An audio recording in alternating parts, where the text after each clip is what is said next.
Another thing that people hear is sometimes this thing called the United Order.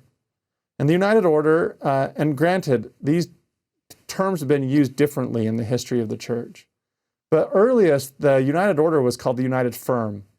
And the United Firm is talked about in section 70 and 78 and 82 and 104 of the Doctrine and Covenants. It's a consecration-based, off consecration principles, a consecration-based business organization of the church, where they literally united the firms or the businesses that the church held in Missouri and the businesses that the church held in Ohio.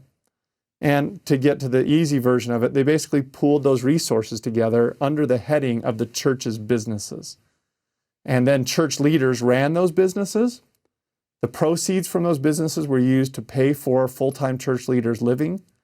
And then the extra was sent to the general church to accomplish church directives. In a lot of ways, the United Firm continues today. We don't call it the United Firm, but we call it things like Bonneville Communications or the Corporation of the President of the Church of Jesus Christ of Latter-day Saints.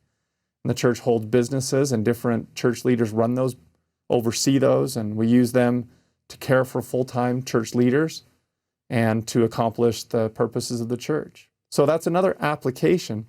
The United Order or cooperative stores or the Order of Enoch, whatever you want to call it, those also are applications. The United Firm is not the law of consecration.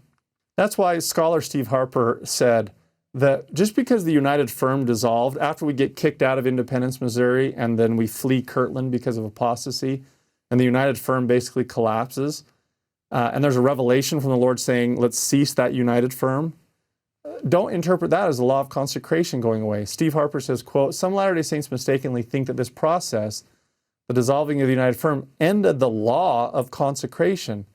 But that's akin to saying that if NASA were to cease functioning, the laws of physics would cease to be. Organizations and applications are different than laws.